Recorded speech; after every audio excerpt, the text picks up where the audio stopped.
Welcome to Star Wars Comics in Canon. The Force is strong with this one.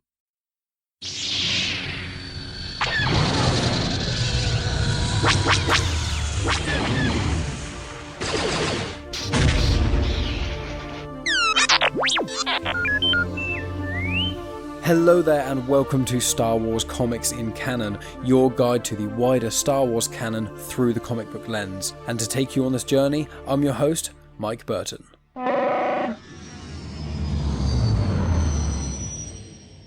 And so brings episode 65. So then guys, this week brings the penultimate collection of stories from the 2015 run of the main run of Star Wars comics. So this is volume 12, it is called Rebels&Rogues, and it is issues 68 to 72.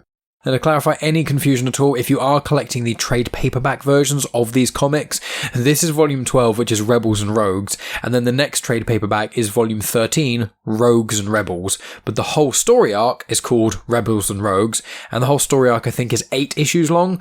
So that's just to clarify anything in case anyone gets confused about Star Wars of naming things. But let's get into some of the details of these comics specifically. So issue 68 was released July 2019, issue 72 was released October 2019, the trade paperback collection was released in November 2019, the writer is Greg Pak, and the artist, as well as the colour artist and the cover artist for a lot of these issues, was Phil Noto, who has done an incredible job of someone. It's quite rare to see someone who is the artist as well as the colour artist and the cover artist for many cases. It's very, very impressive, and the artwork for all of these issues in this arc are really, really good, so lots of good stuff there. This story takes place between 1 year after the Battle of Yavin and 3 years after the Battle of Yavin, so it's just between A New Hope and Empire Strikes Back. We don't have explicit confirmation because the timelines don't generally work like that, but from what I can tell, this is maybe a year before Empire Strikes Back, but this arc is the one that leads into the Rebels being on Hoth, and obviously once they're on Hoth, the Empire does attack shortly thereafter, so that's just a general idea. I think they're on Hoth for a few months actually before the Empire managed to find them, but that's just a general idea of the timelines and things. Now, I would recommend people go back and check out the prior episodes of Star Wars Comics in Canon, specifically the ones to do with the main run of Star Wars, or I'd recommend people read the other issues of Star Wars. For clarity, you don't need to do any of those things because I will be running through the narrative, I will be talking about the connective tissue and those sort of things, but I just thought I would pre-warn. I also want to add that last week I tackled the first full chapter of the War of the Bounty Hunters crossover event. Really happy with that came out, and those comics are so much fun to go through. They are being released right now, as in 2021, as of recording this. So if anyone has any slight confusion, just to clarify, this episode is about the first run of Star Wars comics, which went from 2015 to 2020, which is set between A New Hope and Empire Strikes Back, and the War of the Bounty Hunters and those sort of things. Those are all after Empire Strikes Back, and they are released in 2021. I want to clarify that when I finish this batch of Star Wars comics, so it'll be in about a month or so, it'll be approximately 4 episodes from this one dropping, I'll be tackling the finale of the main run of Star Wars, and then 4 weeks after that I will likely be going on to the first story arc of Star Wars, the 2020 run, which is written by Charles Soule. So that's a general outline of what you can expect from this episode and a few episodes and stuff going forward. But you guys, I would presume you're up to date with all your Star Wars stuff, so let's get right into it. Let's tackle the narrative of the first issue of this 5-issue batch, issue number 68. So let's start with the crawl. It is a time of civil war in the galaxy. The freedom fighters of the Rebel Alliance fight a losing battle against the might of the evil Galactic Empire. After scoring a major victory against the Empire and the traitorous Queen Trios of Shu Turun, Rebel leaders Princess Leia Organa, smuggler Han Solo, the Wookiee Chewbacca, and Jedi-in-training Luke Skywalker rejoin the fleet, eager for their next mission. But hope for the movement's survival is dwindling as the Empire moves to crush the rebellion once and for all. So this issue starts with Imperials sending out thousands of probe droids into space to find the rebels. Now this has been referenced before, in fact I tackled it a couple episodes ago in episode 63 of Star Wars Comics in Canon when I spoke about the Afra run, or the finale of the first Afra run, and in essence it's called Project Swarm, and they send out, as I said, thousands of probe droids, and another name for probe droids are Viper droids, but they are the ones that you see at the start of Empire Strikes Back when Chewie and Han shoot them on Hoth. It's also confirmed that Vader is obsessed with finding Luke, so the rebels need to distract the Imperials or they're going to be found. And there's a gentleman named Carlos Recon who is the one who gives this speech at the start tells the standard gang, what's going on. His title is General Recon. He's in The Empire Strikes Back. He also shows up in Lost Stars, Moving Target, in the Certain Point of View Empire Strikes Back book he's in there, and he's also in Resistance Reborn, which is actually like a kind of like a prequel book to The Rise of Skywalker. So he survives throughout the original trilogy and all the way through to the sequel trilogy, which is quite rare for people in the original trilogy that are side characters. But yeah.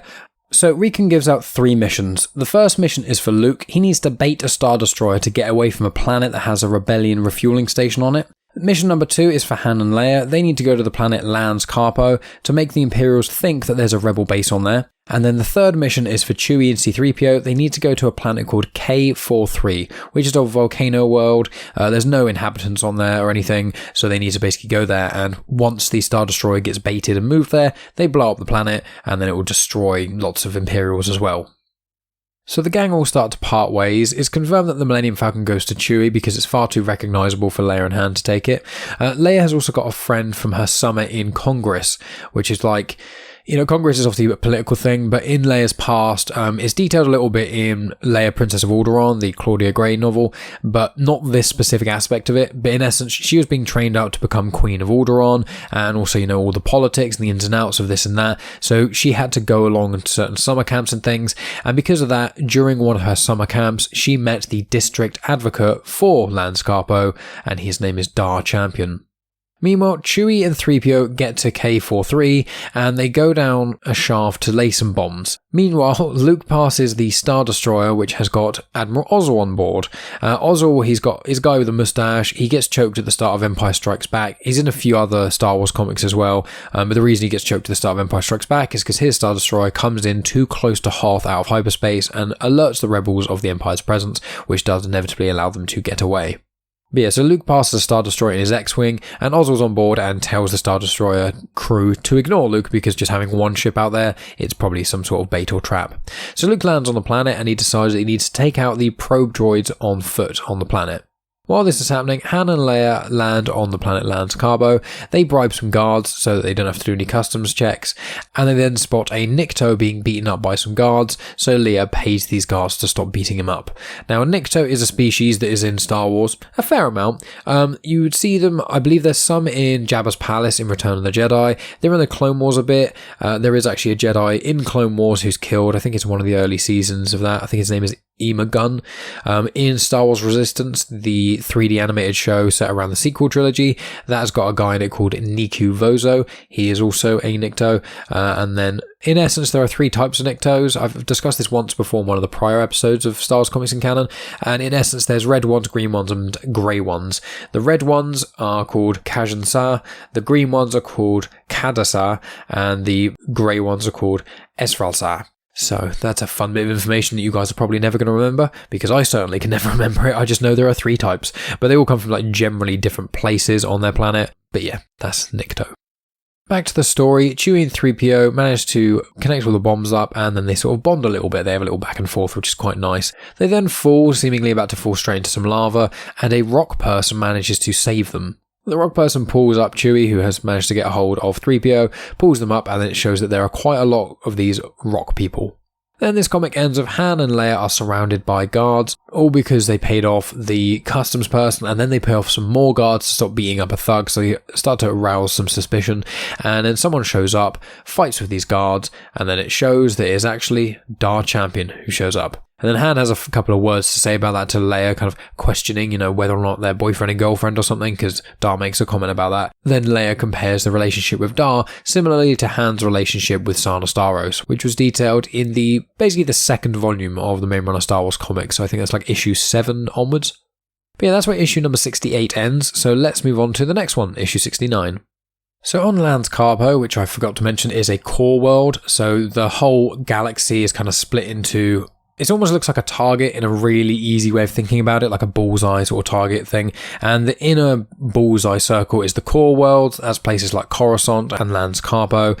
Then there's the mid rim, and then there's the outer rim, and then there's even further out the outer rim, and then there's like the unknown regions. So it's basically just when you're closer to the core world, that is like the most done up, the closer to the Republic. And when it's, now the Empire, it's much closer to the Empire. So it's just almost how much hold the Republic or whoever's in force Force at the time, has control and say over certain places. Generally, when you go to the Outer Rim and the worlds that aren't quite as touched by the Republic or the Empire, it either means the civilizations are often not as advanced, or they're trying to hide, or the planets are uninhabitable. A lot of the time it's also, kind of gunslinger territory, where often crime lords and things kind of run the systems and whatnot. But yeah, this is quite close to the core, very near Coruscant. So it shows that Dar Champion, he arrests those thugs that attacked Leia and Han, and then they are immediately bailed out by Boss Carpo, who seems to run the whole planet. It's confirmed that Leia and Dar actually dated while they're in that summer camp thing together, and then Leia stood Dar up at this big ball that they were going to have. And it turns out that Dar's father was accused of abuse of office and embezzlement. So while that's happening, Leia and Han are kind of squabbling as well. Dar gives them the honeymoon suite, seeing that they look like a couple. And they go outside, get a bit of food, and then they discuss whether or not they can trust Dar, and Leia isn't too sure about it. So they decide that they're going to head to the place they need to go, just themselves, and try and get this plan into action. And when they do that, someone overhears them, who's following them. So onto Luke's story for this issue. Luke is on a planet called Sergia. He destroys a probe droid, and the probe droid doesn't see him or anything. He manages to mask himself with a herd of creatures. He then sees a vehicle in the distance and heads towards it. While this is happening, R2-D2 relays a message from Luke to a few rebels who are on the planet. Luke tells them to lay low because he's going to help them escape. So Luke heads to this nearby settlement he saw the speeder go towards, and he goes to a bar. In the bar, there is a woman who's called Warber. She wins 10 hands in a row of a certain game that they are playing, and then the person she's fighting against gets quite aggressive, grabs her by the scruff of her neck, threatens her, and Luke grabs a broom and manages to knock this guy down. Warber and Luke then escape the bar and jump into a speeder. Warber comments saying, "Oh look, this is my speeder, jump in," and they get in and drive away, and when they're out of earshot, the guy runs out of the bar who Luke hit and yells, "That was my speeder." And then Warber says that she knows the Force and those who seek it, which is why she knows about Luke being Force sensitive in some way. And then it moves on to 3PO and Chewie's storyline. So they're on this planet, K43 or K43, however you want to word it, and 3PO is trying to warn these rock people of the detonators. He can't fully speak their language, so he's kind of struggling a bit. They seem to misunderstand, get angry, and start to chase them. Chewie grabs 3PO and runs, and manages to get to the Millennium Falcon, and then 3PO doesn't actually want to blow up the planet anymore. He compares these rock people to droids and himself, saying that although maybe it's not certain if they show emotion, or maybe if they're not sort of organic in the way that we understand it, that doesn't mean that they aren't alive and their life isn't worth value.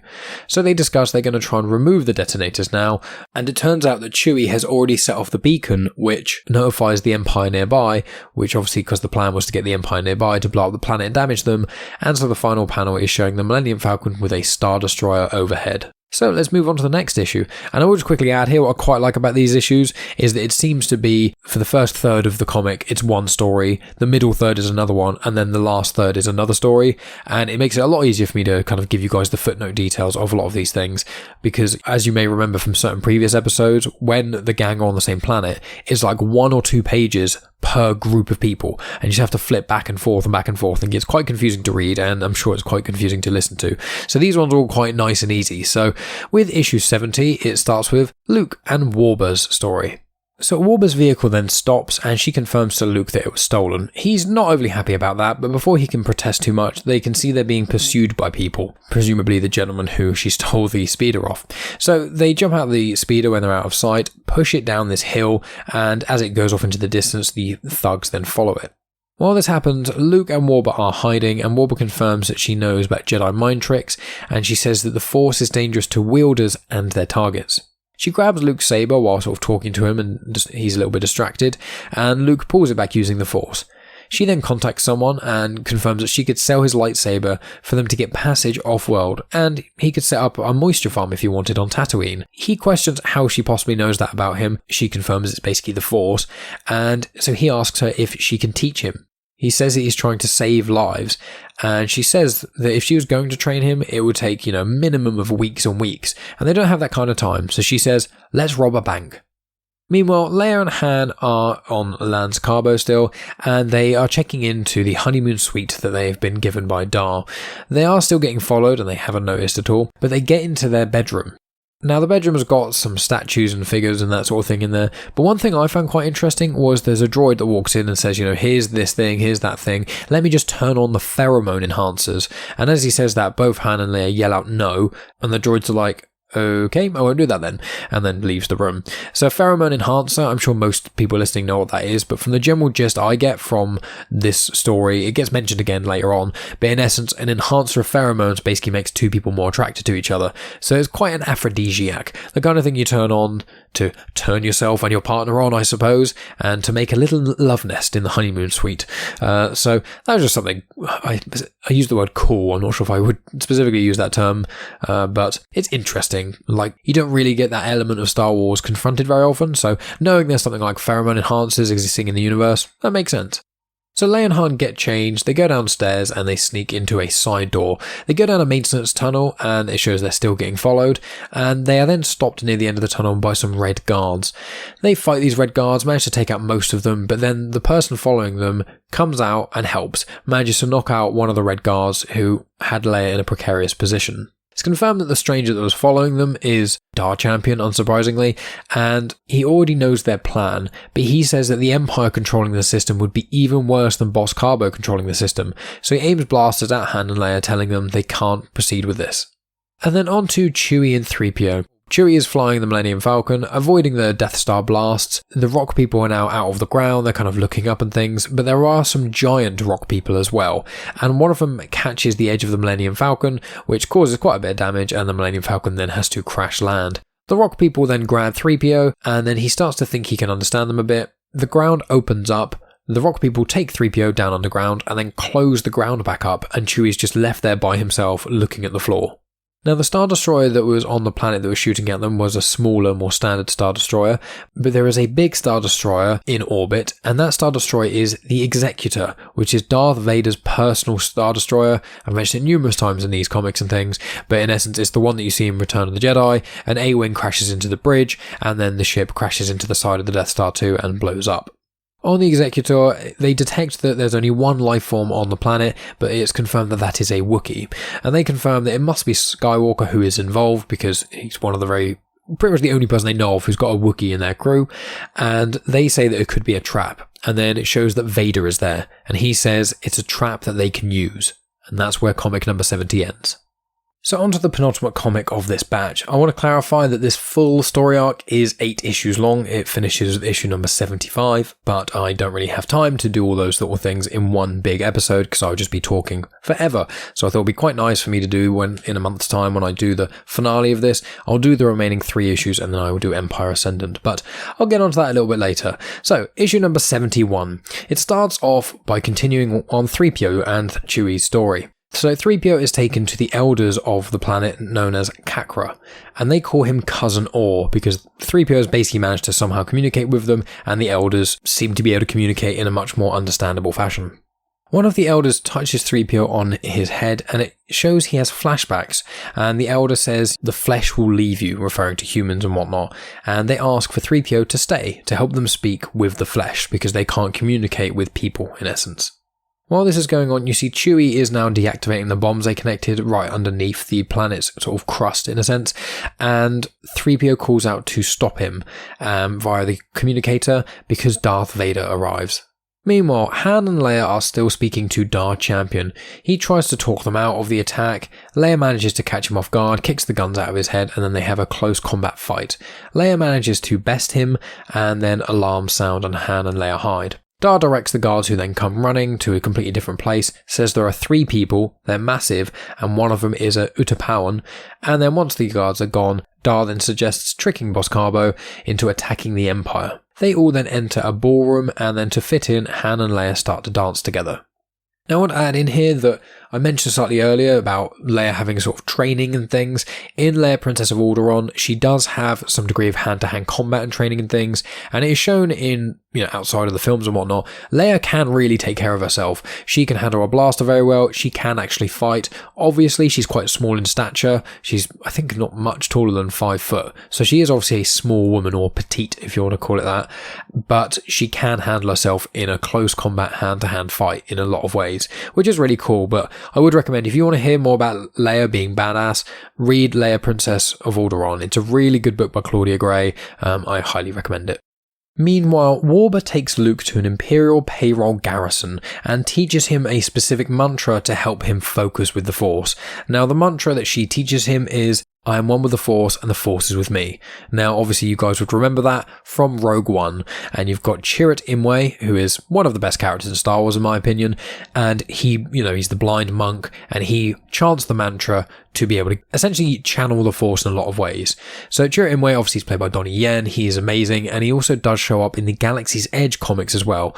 There is a book called Guardians of the Whills that's got Chirrut Imwe in it and his friend with the big guns, Baze Malbus, and Guardians of the Whills, and it's basically their story together. It's quite interesting. I've read a little bit of the synopsis and things online. It does sound like quite a cool book, but at the moment I'm reading so many High Republic things, I'm just prioritizing those at the moment. But if you want to find out a little bit more about Chirrut Imwe, read that book, and also he does show up in the Galaxy's Edge anthology miniseries, which I tackled in episode 20 of Star Wars Comics in Canon.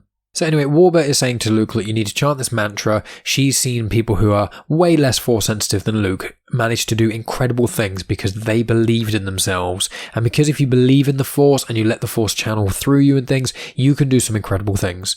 So he enters the Imperial payroll garrison and he slices some droids up. He evades all the fire, doesn't get hit by anything. He enters the place dropping his lightsaber. It's not overly clear if he did that on purpose or not, but Warber sees it. She goes in to grab it, and then Luke exits the garrison, and then the place starts to explode all around him. He thanks her for teaching him how to do that and to focus, then takes his saber off her, not in an aggressive way like it looks like she was trying to steal it, just in a casual way of like, oh, thanks for holding this for me, in a sense, whereas she was definitely going to try and steal it. So that's where issue 71 ends, so we move on to the final issue of this batch, number 72. So we've got 3PO translating for Darth Vader, and while he's doing this, he does activate his comms, so Chewie is specifically aware of Darth Vader and is kind of subtly trying to warn Chewie of certain things. So 3PO talks to these rock people. You don't get to find out what he specifically said to them, and a war comes up between 3PO, Vader and the Elders, because the Elders are going to deliberate on whatever Vader offered.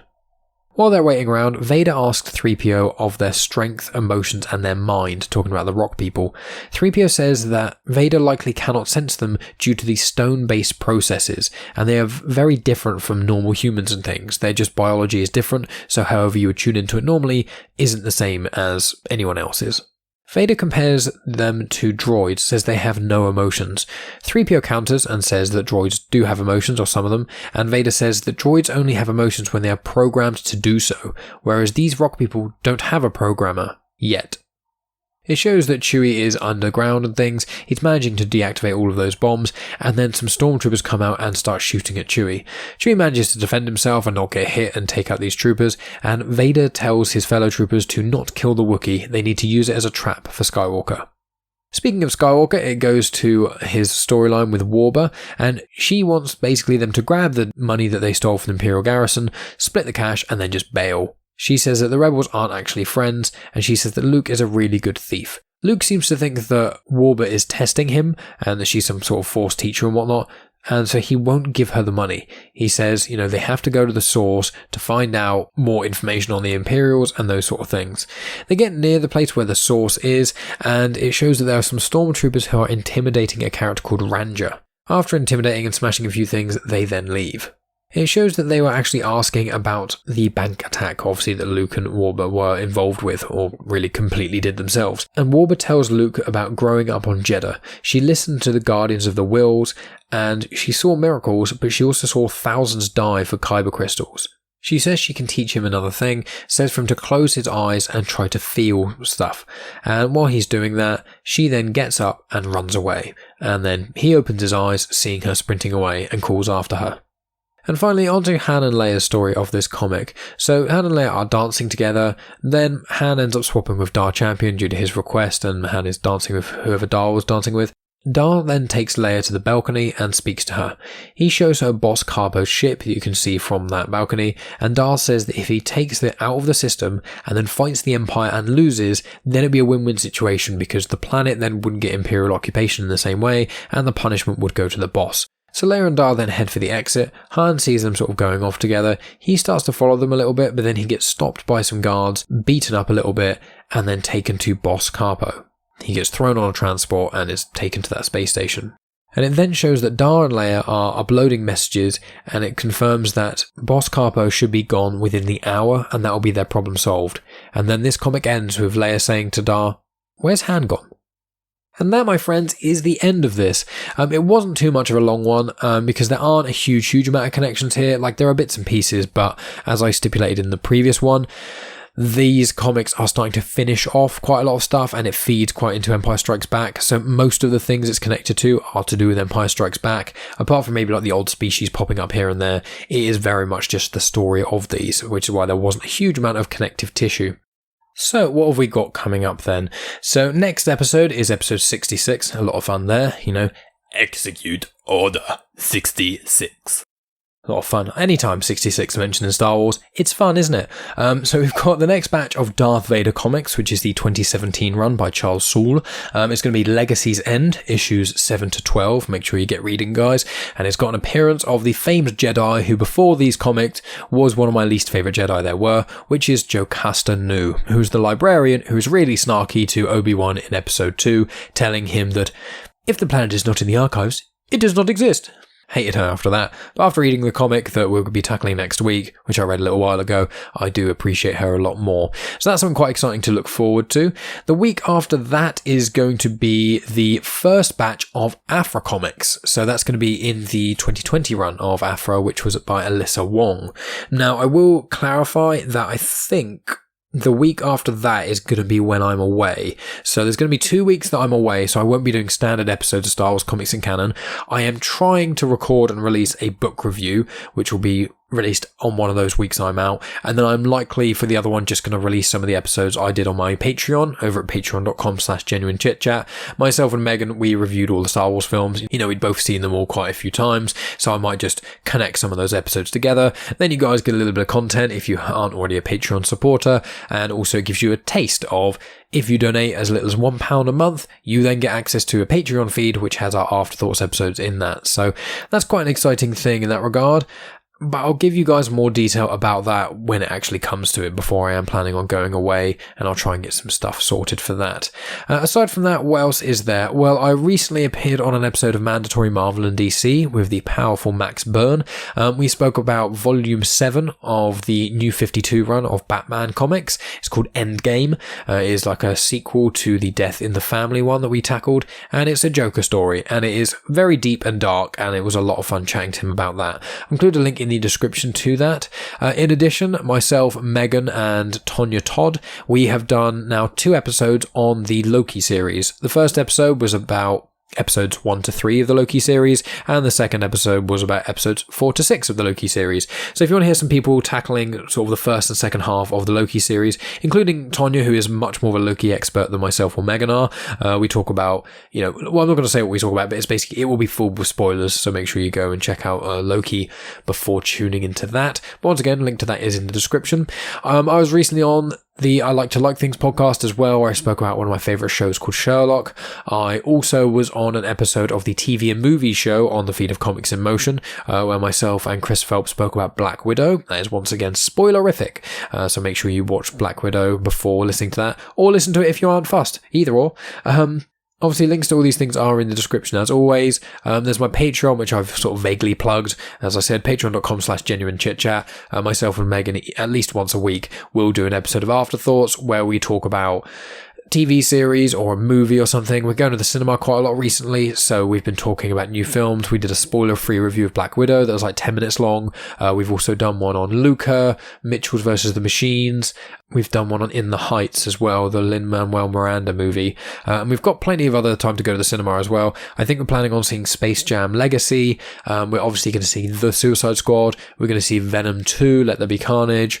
We're going to see basically all the Marvel films. We're going to be going to see those. And there's a few other films as well that are quite interesting. So we'll be tackling those in a spoiler-free manner. So if you want to hear about things that aren't specifically comic or nerd culture related, then it's a pretty good place to go. And we'd also tackle other films. We've got like classic stuff. Like we're due to record an episode on V for Vendetta soon, on the Butterfly Effect, on About Time. So lots of non-Marvel and non-nerdy stuff, but also plenty of those things too, because we do consume a lot of that content.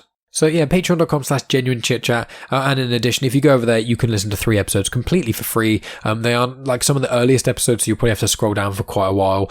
It's basically The Witcher Season 1, Star Wars The Phantom Menace, and I've just released our Spider-Man 3 discussion. Aside from that, guys, I don't think there's much else to add.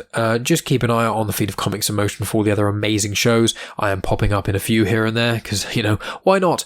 And also, follow me on social media at Genuine Chit-Chat. That's on Instagram, Twitter, and on Facebook.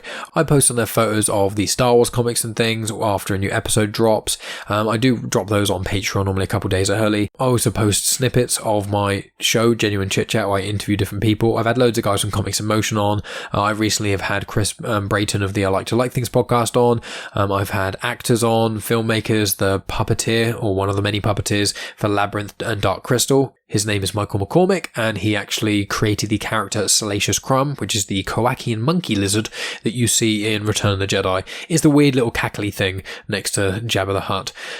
So that was a really, really fun conversation. You can go over to Genuine Chit-Chat's YouTube channel if you're already there, huzzah. But if you're not, I do upload these episodes of Star Wars Comics and Canon there. I've put all of them into playlists and things, so there's certain ones that are specifically to do with certain characters and whatnot. But also some of my Genuine Chit-Chat episodes have got videos on there as well. So lots of cool different things to check out. But if you follow me on social media, you will get insights into the films I'm watching, the Star Wars comics I'm tackling, the snippets of the interviews that I do, and lots of other bits and pieces about my life. So if you're interested in any of that, follow me on social media. Please rate Comics in Motion on iTunes. If you're currently listening on YouTube, give it a thumbs up, give some comments and whatnot. And I'm also going to be appearing on a YouTube show called Star Wars Timeline. I recorded an episode of that last night. I think we were chatting for like nearly 2 hours, and I think that's going to be out on Monday, which will be Monday the 26th of July. I believe that'll be out. But in the next week's episode of Star Wars Comics and Canon, I'll include a link to that as well. So loads of places that you can hear my wonderful voice.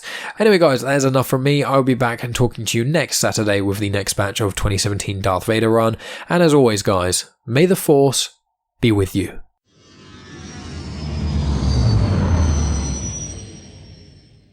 The intro for Star Wars Comics and Canon is arranged by myself, Mike Burton, and the backing music was made by Eric Matias of soundimage.org.